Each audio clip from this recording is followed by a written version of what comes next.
So today's session would be mostly Q&A, right? Q&A, and we would be going about whatever I have talked in the previous sessions. You can ask questions about that or any general Dharma questions, right? Yes, it is as if today I'm the answer machine. Yes, I'm the answering machine, and I have all the answers. Just joking. So yes, everything is well in the monastery right now. Nothing uh, there isn't anything that's happening here. We all are in lockdown. Hi, Kesang. Yes, and today, as I'm the answer machine, I hope that you all have question and answer. Actually, the last session was supposed to be the last one, and due to request of GSDPL, and we are starting the Q, and they ask as if many of the people may have questions and to clarify their doubts. So we are Q&A session, and they asked me to hold this Q&A session, so I agreed to it. So I hope that the questions come. Yeah, so I hope you are ready with the questions, and that's that. Yes. Oh yes. Okay, so GSDPL has sent one question. I'll just wait for 1-2 minutes, just going through some of the questions. Kangjin Bipao Tashidile. I don't know how it is. Yes. So today's session for the, I don't know how long it will be, depending on the questions and how long the answer that I will be answering. It will be dependent on that. So yes, today I'm the answering machine, and jokes apart that I hope that I will be able to answer as how much ever and clear your doubts about anything and help you in this understanding. So okay, so let me see what questions are there. Okay, there's one question from GSDPL. I don't know who sent it. Yeah. Okay, who has no Facebook account. Okay. So whilst we are observing the right advice from the government to wear masks, social distancing, be patient when queuing forever in supermarkets, then we come across some people who don't bother to wear masks, prefer to stand next to you, cut queue, sneezing and coughing openly. Can we get angry with these people? I worry getting angry makes me feel new. Okay, so that's a really complicated scenario that's there. Yes. So during these times, generally, like when people sneeze or cough, you won't feel angry, right? But during this time, because it's a really like a, what do we call, delicate, really not delicate, let's say really a little bit of in this pandemic situation. Yes, in this pandemic situation, while we are trying our best to not cough and to protect the cough from other people, right? So when some other people come in front of us and sneeze without any protection, so of course we would feel a little bit of uneasiness. But the main point here is that you should never get angry, right? Of course, for a normal beginner and practitioner, right? Practitioner or person, it would be hard to not get angry. But think of the reason. If you get angry to that person, is there any type of help that it will bring? No. So as there is this, right, if you show anger towards them, it's just causing you suffering, it's just causing you mental problem, right? It's just causing you some type of stress that's there. Of course, you must be careful when this type of things happen, right? Of course, you must be careful and try to get back and try to social distance and try to protect yourself. But getting angry is not an option here, right? Of course it's an option if you really want to get angry and just get into a fight, but there is no benefit from getting angry, right? It will just if you get angry, it will just decrease your immunity in a sense, right? It will just decrease your immunity. So in a way it's making you more susceptible to COVID-19. So it's better that you don't get angry. Instead, how to deal, you could deal with the situation by maybe letting them stand in front of you, or you going back to you just social distancing, right? You just getting a little bit far away from them with a calm mind instead of getting angry, right? So that's the thing. The main part here is that we must not get angry, right? We must not get angry. Of course it's really hard to control our anger, but generally as we practice more, then it would be easier, right? Yes, is the connection there? Hello? Yes, okay. So because the right now the light flickered, I thought where it was going. Yeah, so that's the thing. And also, if you talk from a religious Buddhist point of view, like getting angry in this, if you talk from this this life's perspective, there is no benefit to that. And if we talk about the benefit of later lives, there's no benefit of getting angry. It's just creating a problem for yourself. So that's that. Yes, yes. So your worry is exactly on point. Yeah, you and the one who asked these questions has said that I worry getting angry makes me feel negative. Yes, it makes you feel negative. It makes you feel like I'm doing this much, and I'm following the rules this much. Why can't this follow the rule? Of course anger comes from focusing a little bit too much upon yourself, right? Focusing a little bit of too much of what we have done, and this person is harming me. So if we really look at the what is the root of causing the anger, it may be because of it is because of the ignorance or self-grasping mind. Yeah, so even that person who is doing that, it's due to their, maybe due to their ignorance and the self-grasping mind, thinking that they are right in doing that, that they are doing that. So instead of getting angry at them, you can think like that. If you think from a religious perspective, you must get not angry at the person, but it's because of the ignorance that is causing this. So to get rid of the ignorance, I will practice compassion, and so on. You can turn that type of situation into an opportunity to practice dharma, right? So that's the first question. I hope that it helped you. And yeah, they are, hi, good afternoon David, and good afternoon. Yes, Kezan Devkar Dorji has sent and question. Who is Kezan Devkar? Okay. If your intention is to help someone or give happiness, but if that person misunderstands and feel more pain due to your act, what should you do? Okay. Okay, so this is talking wise, it is easy to say that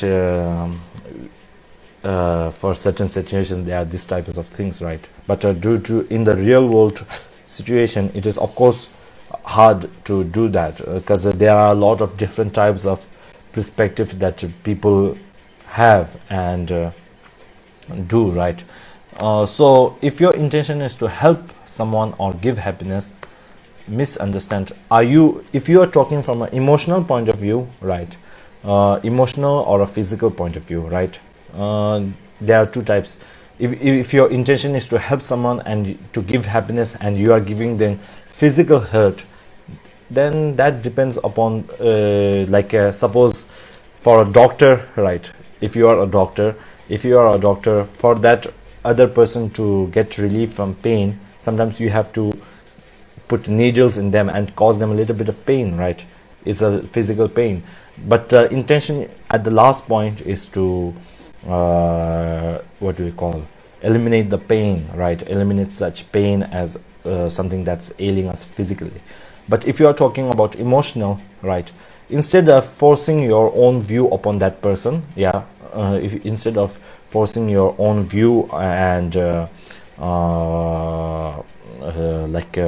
you must be careful of what methods you are using to help them, right? If you are talking about emotionally hurting that person, right, so you must be careful about what you are doing, and if they misunderstand, and try to see their from their point of view, like why are they misunderstanding, and why is this happening, what did I do, right? Maybe their perspective is different, right? So that should help you, right? Maybe the main point here is that your intention, even though your intention is good, if the method is not good, right, if the method is that method what we call, yeah, if the method of helping that person is not good, it will cost them, right? That's why when bodhisattvas practice compassion, they need both the wisdom and the method, right? They need both wisdom and the method. So even though we have the wisdom to help them, from our perspective we know that that's the best for them, but from their perspective it may not be the best for them, right? It may cause them more harm. So you, even though you have the intent of helping, you must be careful about the, what do we call, the lining, or how you help the person. Yeah. Yes, Lillian has one question.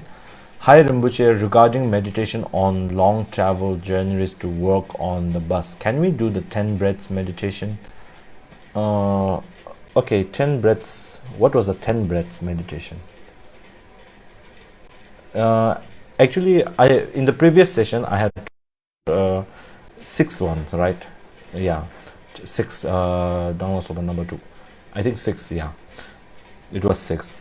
So how should we adapt a meditation? Yes, you could. Oh yeah. Sorry. Yeah, that one. Breathing 10. 1 minute, okay. Let me just go through this. Breathing meditation. Yeah, 10. Sorry.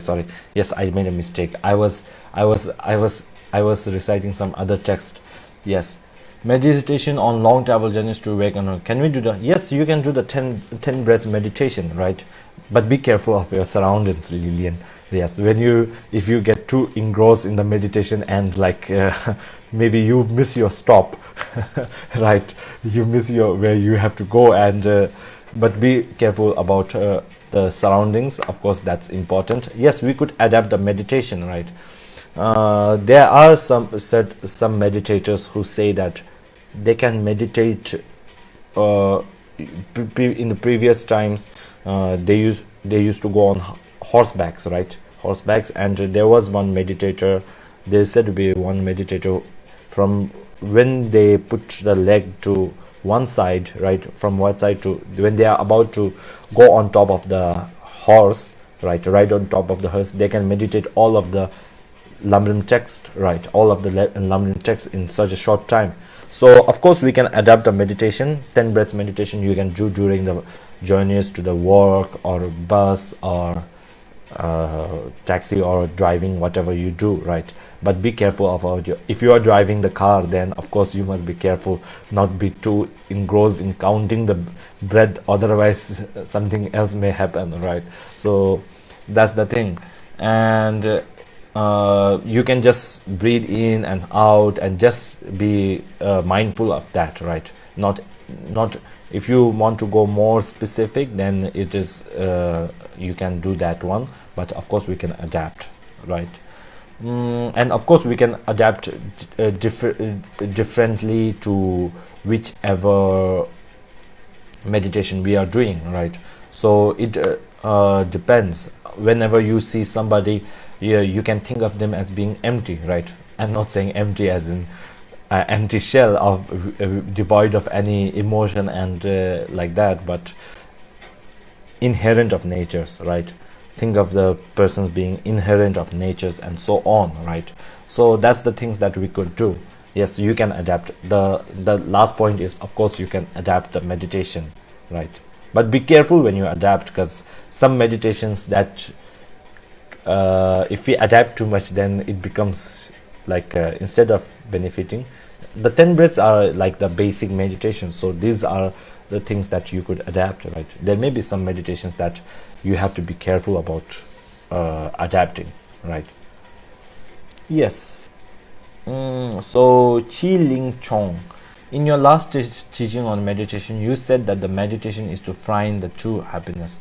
What is this happiness which is different from the ordinary happiness? Okay, so is Chi Ling Chong is asking, why do we meditate? It is to find happiness, true happiness, right? So when I said true happiness, is I'm not saying the happiness of physical happiness, right? I'm not just saying the happiness that if it I was talking a little bit from a religious point of view, which is like we talk about the ultimate happiness, which is Buddhahood, right, or enlightenment or liberation from the samsara, yeah, liberation from samsara. But of course, even if we don't talk about like that, the true happiness comes from the mind, right? True happiness, even if we don't talk from the religious point of view, even if we don't talk about liberation from the samsara and all, these are all the from the Buddhist point of view, we can talk like that. But even if we don't talk like that, if we talk from a secular point of view, real happiness and true happiness actually comes from the inner, right, inside. I'm not saying the inside of the body, but from our inner way of thinking. How much ever luxury you have, how much ever money you have, if you don't have a mental stability or mental type of calmness or mental happiness, then it's nothing, right? It's nothing. So when I said that meditation is to find true happiness, when we meditate, we find happiness from being content, being not so angry, and so on, right? We get time to reflect.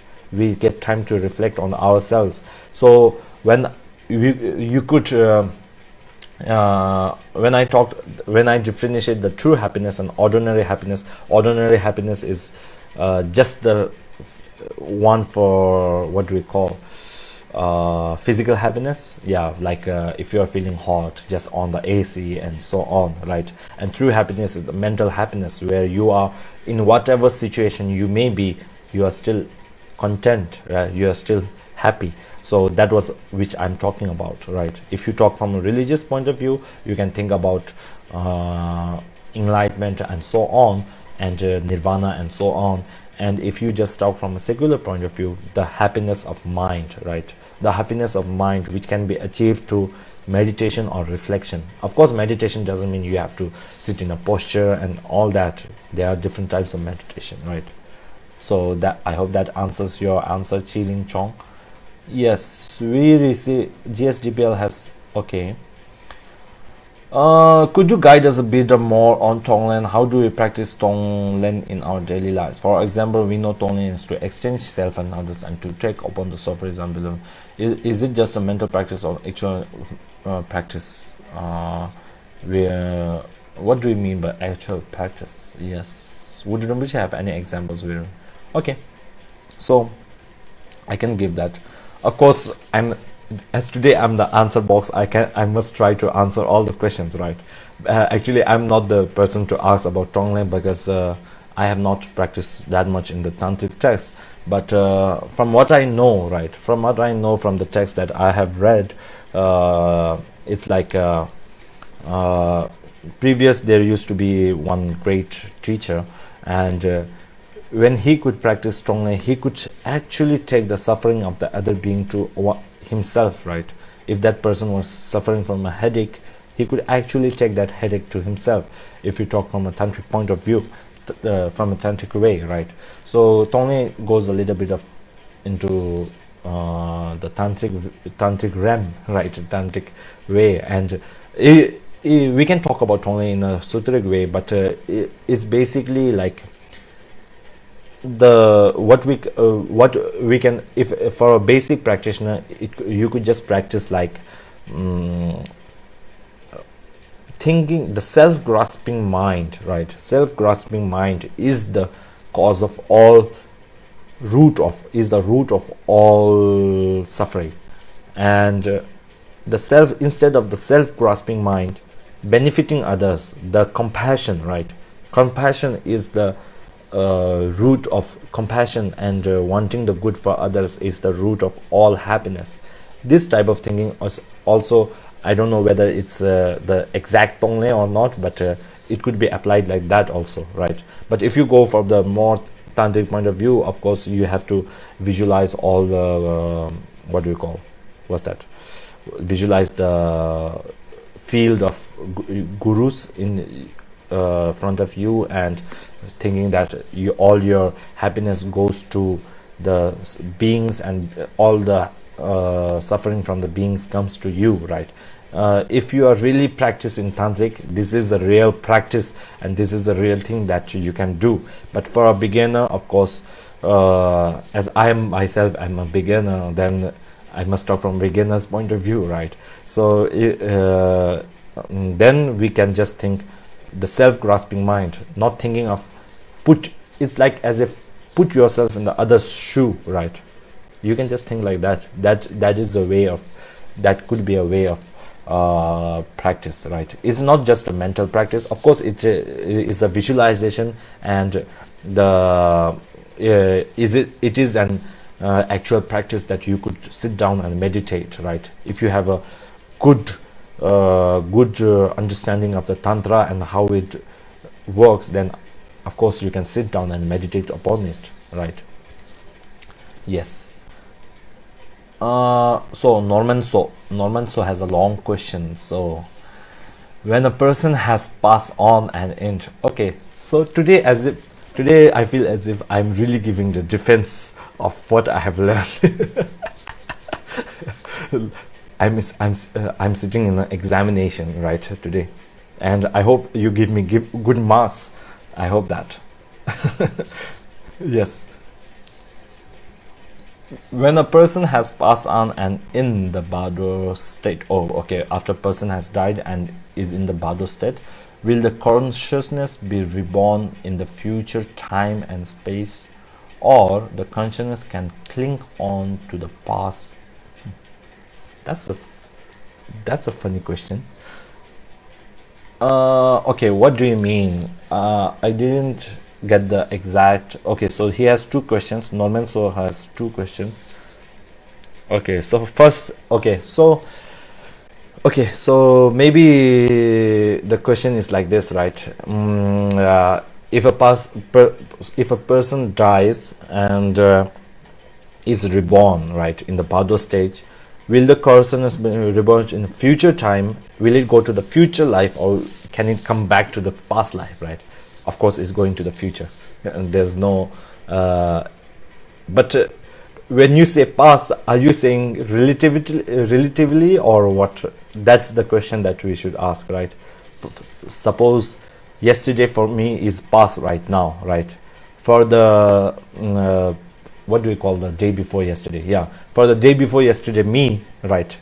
For the day before yesterday me, that yesterday was the future, right? So are you talking in this type of sense or in a different sense? If you type of this type of sense, then of course for me the Bardo from previous may be going to the past, right? If you talk from a relative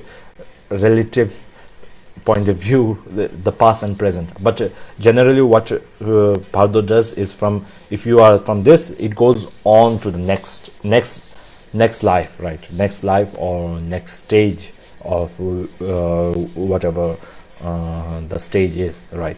So that's that. If you talk from a relative point of view, then that's a different situation altogether. Yes. So next question by Norman So.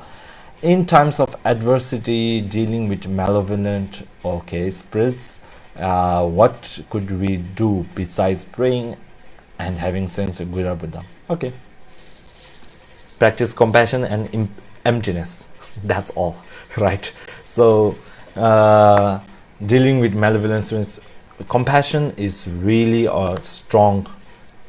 Compassion and emptiness, these two are the main points that instead of, if you, besides having sincere faith in Guru, Buddha and Dharma and Sangha, other than that, what you can do is practice compassion, practice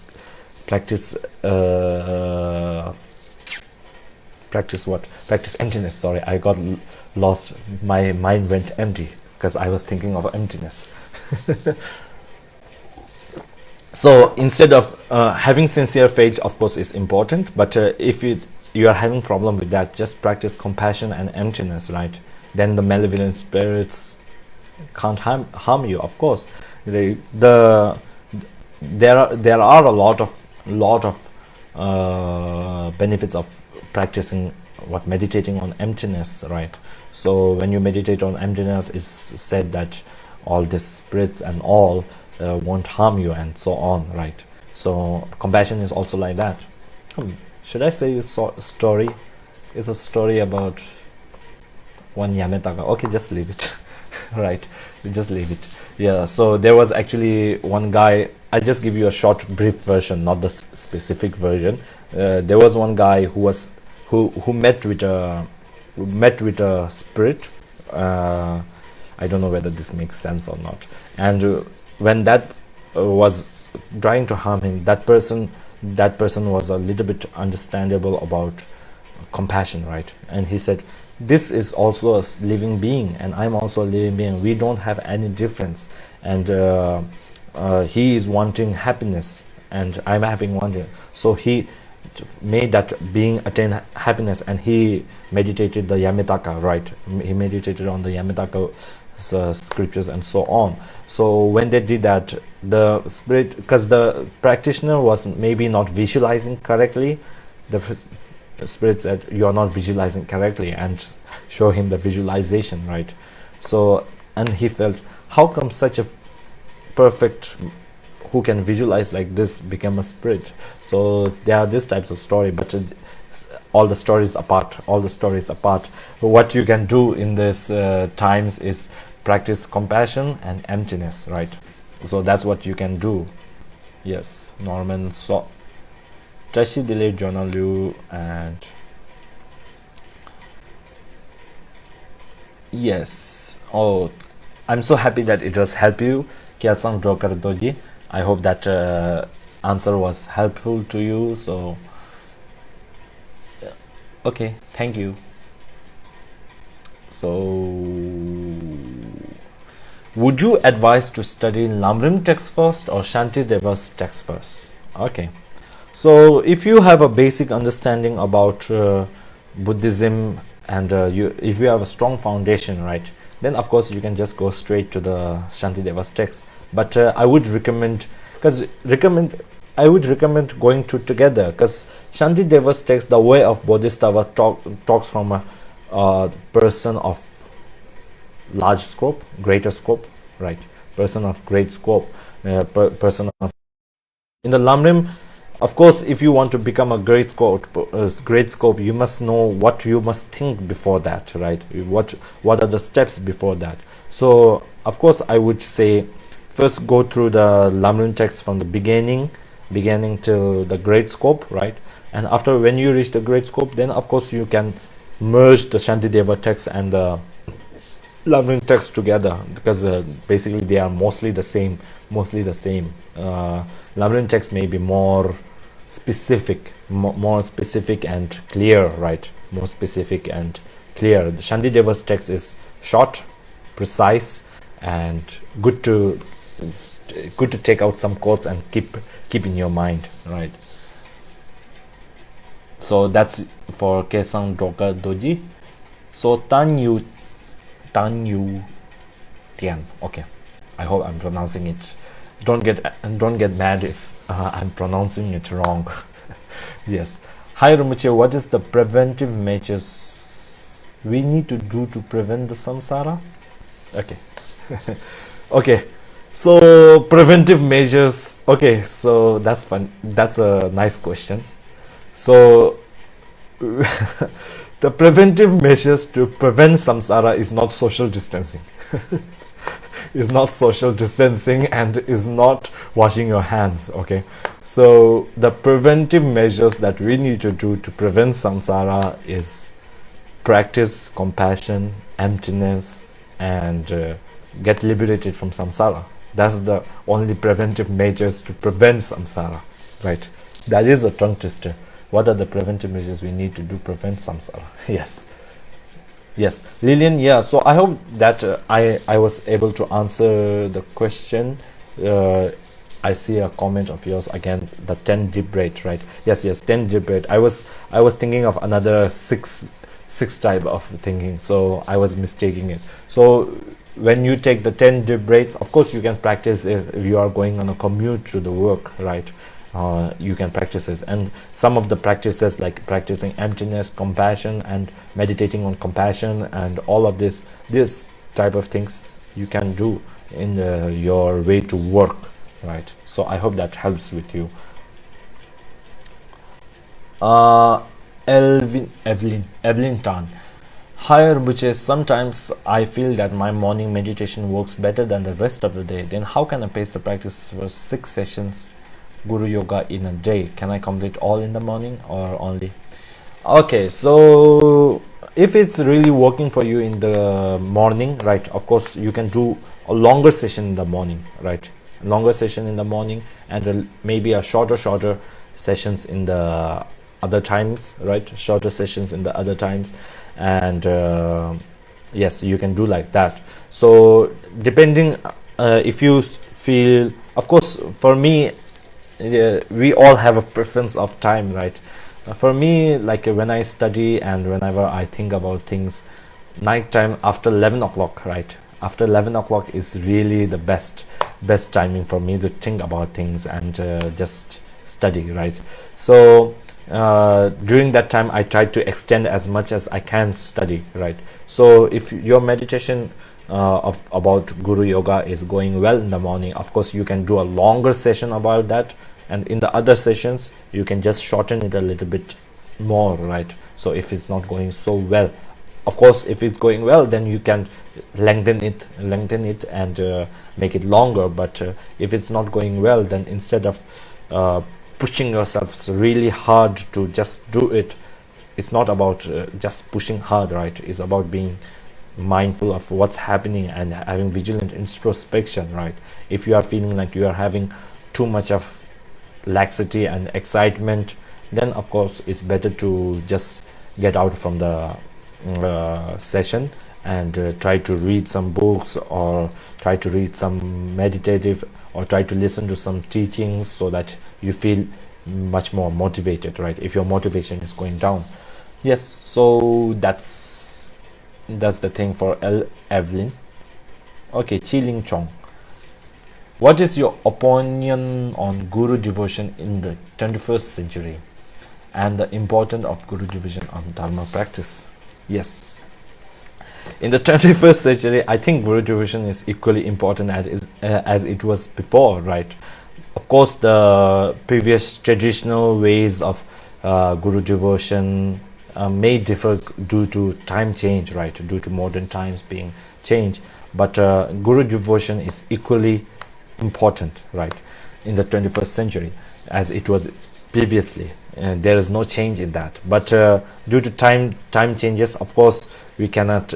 The Guru is due to time changes, the way that we express our devotion may change, right? May change. Like okay, just leave it. This joke I'll just leave it out, right? So yes, and what the importance? I think importance of Guru devotion and Dharma. Guru devotion is really important during Dharma practice, right? For tantric practice, for sutric practice, because I don't know the exact term. Means for a path, it is the root of all, what do you call, the foundation. Yeah, the foundation of all good qualities. Is that correct? I think it's correct. Yeah, thus Guru devotion is the foundation of all good qualities. So if you have a Guru and the devotion, of course, showing it is not as previous in the previous times, but having a guru devotion in your heart is really important, right? But in the 21st century, you must be careful of whom to choose your guru, right? When in the previous times, foundation of the all good qualities are rooted in the guru, right? But during the 21st century, guru devotion is equally important as it was previously, but the way we must analyze whether the guru is good or not, right? Whether that guru is, what do we call, effective to you, and guru itself is authentic or not, right? The percentage that we must analyze is more these days, because there are a lot of people that may want to just scam you. Is that the correct word? May just want to scam you, and may just want to make you their slave, right? I don't know whether I'm using the right word or not, right? So making you their slave. So of course it's equally important, but how we do it, how we show it may have changed, and it's equally important to, during this 21st century, to analyze, right? It's more important to analyze, right? Because these days it's everybody has become a good actor, right? Everybody has become a good actor, so it's really important to analyze whether that's authentic or not, right? Of course, there is one saying, right? When we buy a gold, or when we buy a phone, right, suppose phone or laptops or anything, we check the specs, we check what's the generation of the laptop, is it i7, is it i3, or how are the RAM, and how are the graphic cards, and how good it will be helpful in our work. When we are doing so much to buy a laptop, right, when we are doing so much effort to research, maybe I'm sure maybe some of you have done it. Before you buy something, you do a lot of research and read a lot of reviews, right? Read a lot of reviews, how much 5-star rating or 2-star rating, and how much star rating is there, and do that. So equally, when you when you devote yourself to a guru, you must do an analysis like that, right? Maybe hire a data analyst. Yes, or detective, some private detective to spy on the guru. Oh, of course you should not do that. Yes, so that's the answer. If Buddha cannot cure illness, can meditation Buddha or green tea? Okay, so illness. Okay, Buddha cannot cure illness that is caused by your own karma, right? Okay, so Buddha cannot cure illness. Buddha has shown us the way to cure illness. It's on our old self. And of course, because our body is composed of a lot of elements, right? A lot of elements, and all the elements and everything has to be in equilibrium, and for it to maintain such a healthy state, right? For it to maintain a healthy state. So these are the causes. Of course, if you think about all the conditional and conditional cause, and the substantial cause, and the conditional cause, then of course you will have an understanding of why Buddha cannot cure the illness, right? Buddha has shown us the way that we could reduce the illness by purifying our karma. And so yes, when we do the medicine Buddha and the green Tara puja and all, it is reducing. If you are really doing it good, it is reducing, but it's not fully clearing, right? Fully clearing. Of course, if you have a great practice of the 4 powers, 4 opponent powers, and a lot of emptiness, you can meditate a lot of emptiness. Of course, it may be cured fully, but if you're not so practiced, we cannot blame there is a saying in this, and there is a saying like, whatever we don't know, we blame on the Buddha, right? That is because Buddha is not clever enough to say this. We put the blame on the person, right? So it also depends on how you do it. Sometimes it also happens to doctors, I think, like when doctors prescribe some medicine to people, and the people to eat it at a certain time, right? Eat it at a certain time, and how to maintain. Then we don't follow what the doctor says, and if we don't follow, and when the medicine finishes, and if you are not still getting well, you blame the doctor, right? You blame the doctor. This doctor doesn't know anything. This doctor didn't help me, right? So we may put the blame on the doctor. The problem, we didn't do it properly ourselves, right? So Buddha cannot cure the illness like taking it away from you like that, right? But doing the pujas and all will help you reduce it. So that's the thing. I hope it helped you. Okay, GSDPL is laughing here. Ha ha ha ha. After that question. Yes. Okay, Kesan Dogar Doji. Okay, when you practice Jimbi Parchin, okay, when you practice what do you call perfection of generosity, it is easy to give wholeheartedly to the sick and poor and needy, but it means we should try to who are lazy and don't do their work or don't help themselves. Is it bad?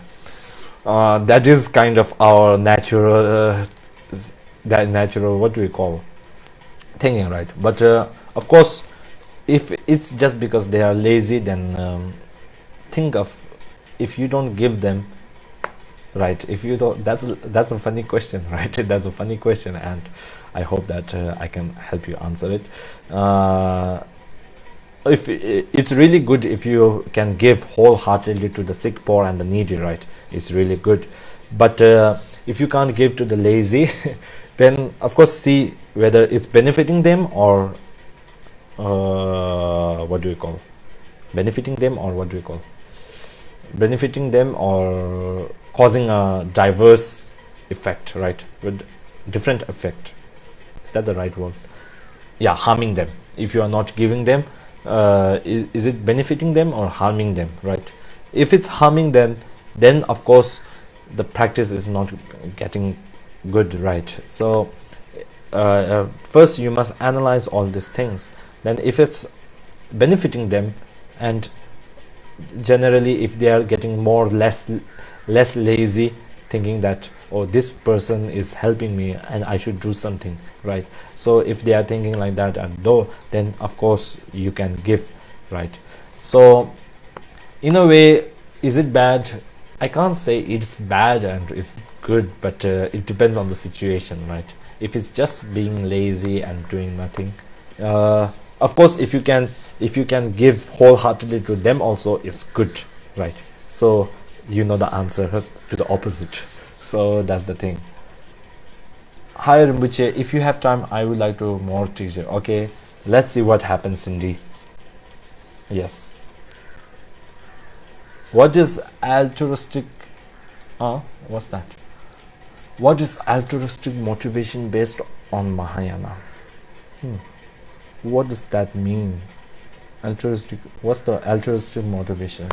Okay, I'll try to get back to the question later, right? I won't be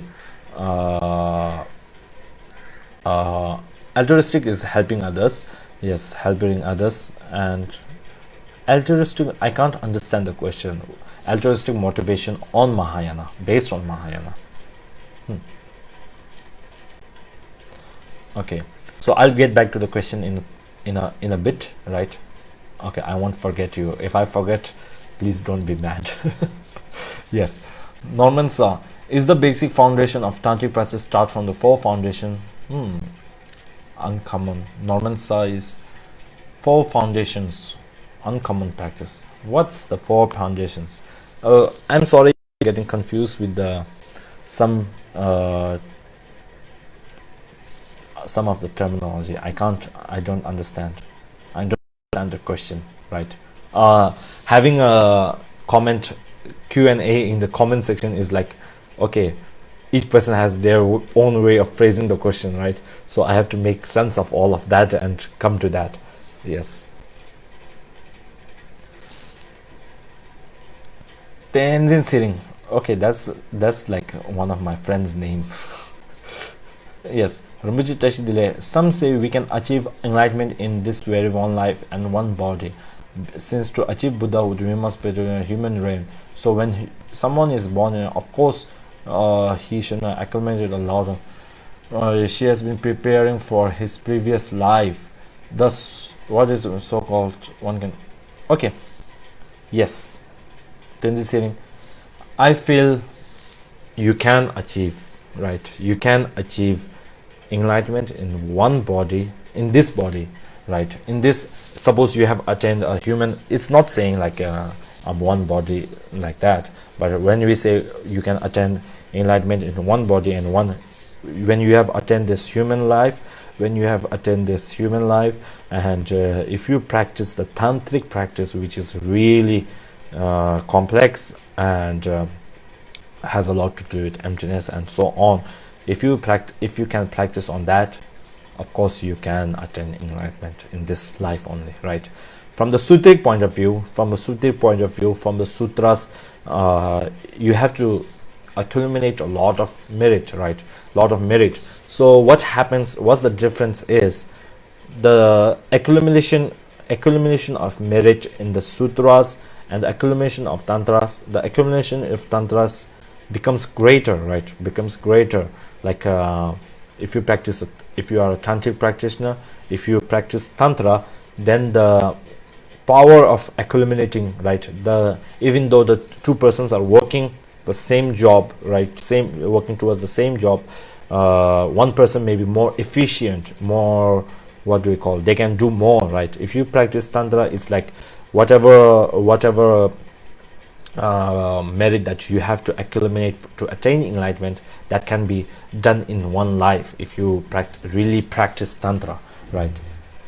Yes. So my view is, yes, we can achieve Buddhahood in one body and one life if we really practice tantra. But if you practice just sutra and so on, you won't be able to attain that, right? Of course, you may be able to attain certain type of that. Did you get the answer? I'll just make it short. There are two types of practice: the sutric practice and the tantric practice, right? If you practice, if there is a tantric practice, then if you are a tantric practice and practice exactly as in the tantras, then you would be able to generate, accumulate the merit, all of it in one life, that we need to attain enlightenment. So of course you can attain enlightenment. One of the example is Milarepa, for example, right? So that's that. Thank you for sharing this. Thank you for. Okay. What was the question about Normansa? What was this? Yes. Okay, 1 minute. Okay.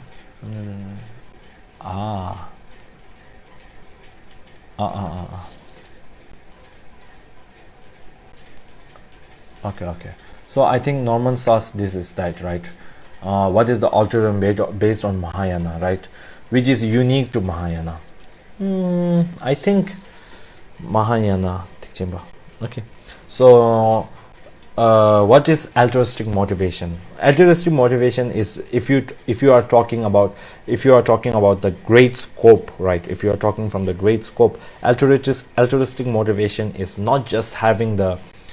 Okay, let me give you this. If there's a father and a mother, right? Just leave that example away. I just leave that example away. Altruistic motivation is not just wanting them to be rid of suffering, wanting the other persons, whoever the object of engagement is, to be rid of suffering, but to really think that I will do it, right? Have the motivation that they are suffering, I will do the elimination. I would help them eliminate the suffering. It's that. Okay, so I hope that answered, because I did clear meaning of the question, so I'm sorry if the answer is not so basic. And Norman sir, I still can't get your question, so I'll just be thinking about it, and maybe I'll answer it to you. Thank you for sharing this question, LC. As Rinpoche shares, Guru devotion is the foundation of it. Is really important topic, as Rinpoche reminded during the sorry, GSDPL I think is elaborating on what I said. So can you please explain what does Om Mani Padme Hum mean? Okay. Okay, so if I have to explain this, it will be a little bit complicated, but here is that Om means, I'll just give you a short brief explanation, right? Om Mani Padme Hum Kesan Tokar Doji, right? Okay, today I'm really getting examination questions examination questions from everywhere, right? Sometimes from the grade scopes, sometimes from the enlightenment, sometimes tantric words. Yes, sometimes Sanskrit words. Yes.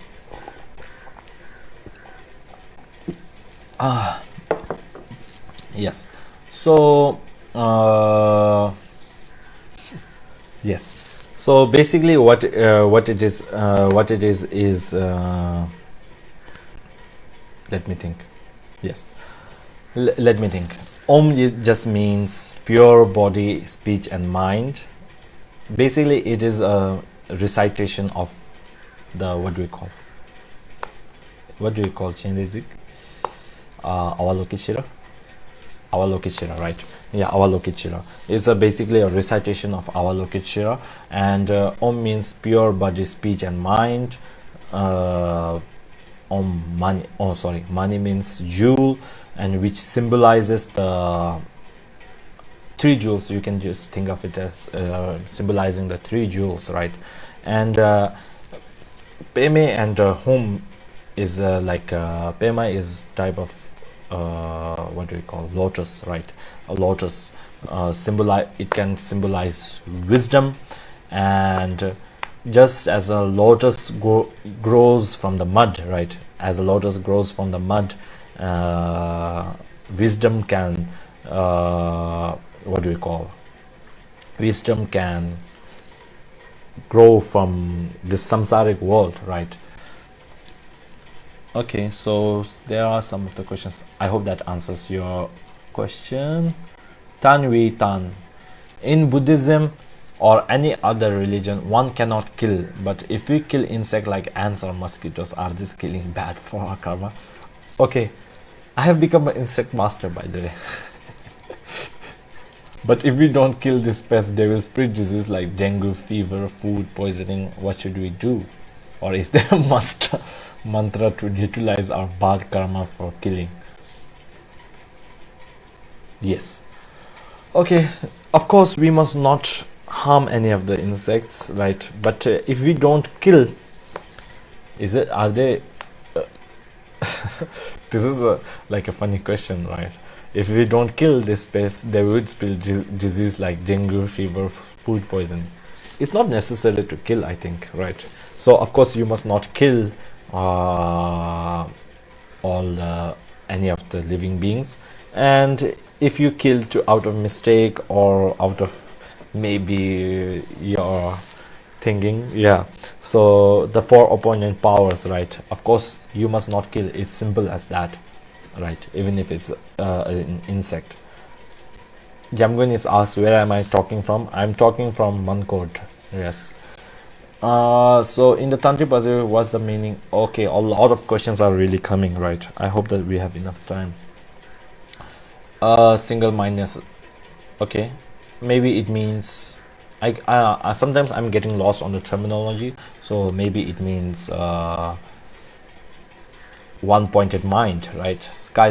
Tashidle Rinpoche, how can we practice compassion and emptiness in an effectively and productively in our one day chores?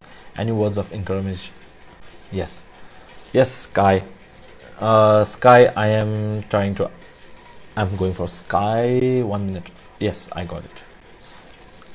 Okay, we can practice compassion and emptiness in our daily lives, right? Practicing compassion is really, I feel, really not really easy. Like it can be incorporated into your daily practice, whether you are helping others, whether you are talking with others, right? Try to be compassionate. So that is like if you generate compassion during each moment of your day, then of course it will be effective, right? And productively, when we practice emptiness, right? Suppose you are doing your work and I'll just give you an example. Suppose you are doing your work in your home, right? If you are working from home during this time, and if you are working in your home during this time, and maybe someone disturbs you when you are in the flow, right? When you are in the flow of working, maybe somebody disturbs you, and when that somebody disturbs you, you get angry, right? Then during this time, if you think of emptiness, right? If you think of emptiness and compassion, it will help you calm down, right? So these are the types of things that you can do, right? Yes, Chiling Chong. In other words, what type of motivation in our practice? In other words, what type of motivation in our practice is considered Mahayana way? Oh, so okay. Our motivation in our practice, our motivation considered the Mahayana way, when you are not thinking of yourself only, when you are thinking about all the other living beings who are suffering, right? When we think like that, that is the motivation. That's the what we call Mahayana motivation, right? Yes, so we can that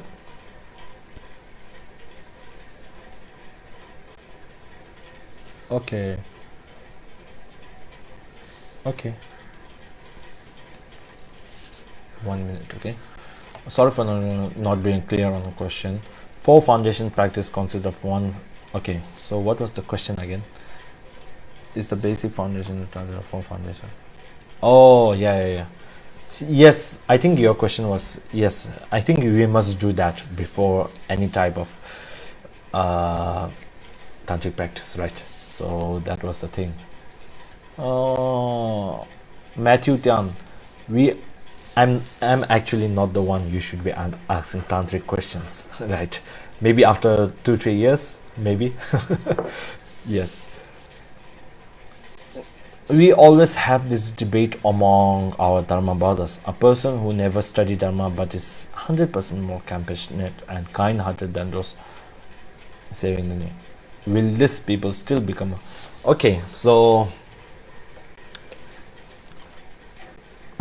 so this person, right, even though they don't become, they can become a Buddha, right? Even if they just know the concept of emptiness, because just practicing compassion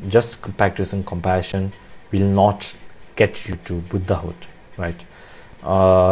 Being compassion, and if you are 100% compassion, then there is. Oh yes, now that's a really nice question that came up yesterday. I was reading Lama Tsongkhapa's final exposition on wisdom. So there's that.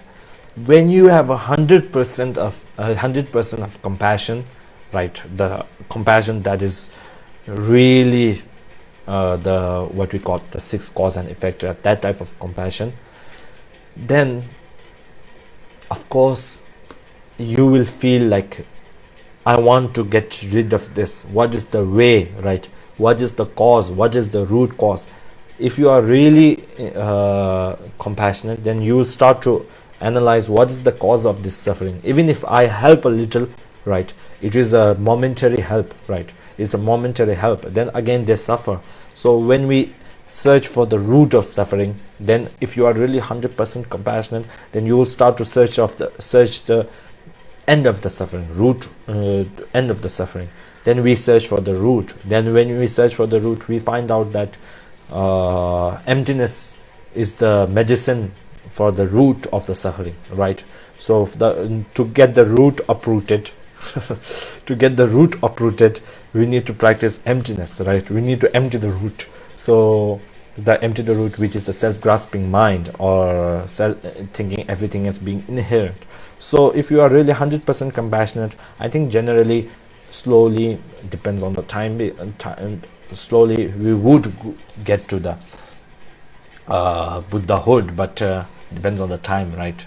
Of course, just studying doesn't mean that you will also attain Buddhahood, right? Just studying, of course, like if you just study and just put it as just an academic, like a certification, like or a boasting right that I have studied Buddhism, right? If it's just that, then of course doesn't matter if you have studied, you won't attain Buddhahood. Doesn't matter if you have studied for 15 years like me, right? 15, maybe 15, yeah, I think it may be 15. So it doesn't matter, right? It doesn't matter whether you study or didn't study. The main thing that matters, if you just talk from a secular view, it's the main thing that matters is be a kind and a compassionate person, right? Be helpful. And if you talk from a religious point of view, you can be like, what's the root of all this suffering, and try to end it, right? So I think there are a lot of questions. I was actually hoping for a 10-minute session. Yes. So, hi Rinpoche, on the topic of karma, assuming a person suffered a misfortune, a serious accident resulting in him permanently paralyzed, negative karma, but I assume the religion also suffered due to extent of is there a refutation of negative karma to look at? Yes, we can think of that.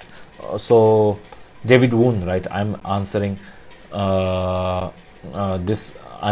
this question, right?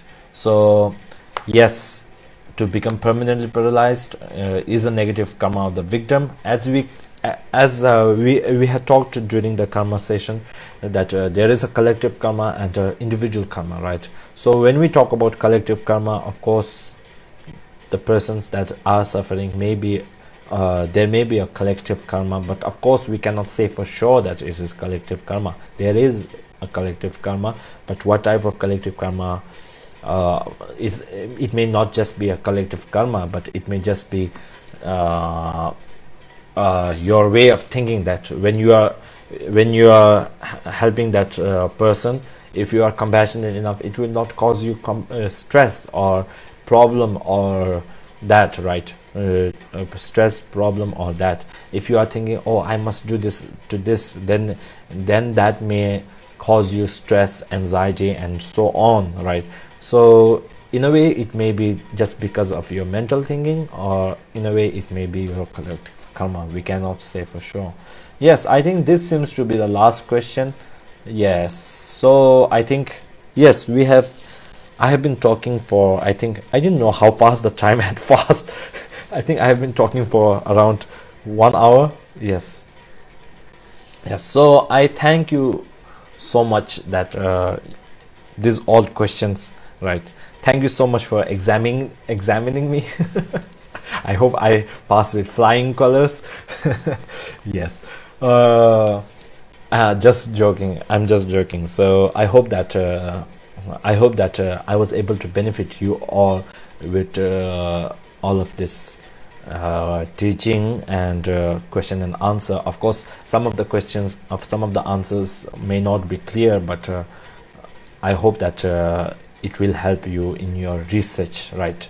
It will help you in your research and for future reference maybe. So that's all for now, and I will be ending this live stream. So yeah, the light is flickering. I think it's a sign for me to stop the stream. Yes, thank you so much. Thank you all for being kind and listening to me and sending out the questions. Of course, these questions not only benefit you, but it also benefits me to think of, oh, there is like this type of situation, then what will happen, right? Oh, so thank you so much for that. Thank you so much for helping me. So a lot of thank yous is coming, so I will just say thank you everybody for your time also. Yes, thank you. So I'm just waiting for thank yous to come, so it feels funny. Yes, if I just stop it, then you are sending thank you, it may feel as if he stopped right at when I'm saying thank you, right? So anyways, so I will stop here. Thank you so much for everybody for listening to me. Yes.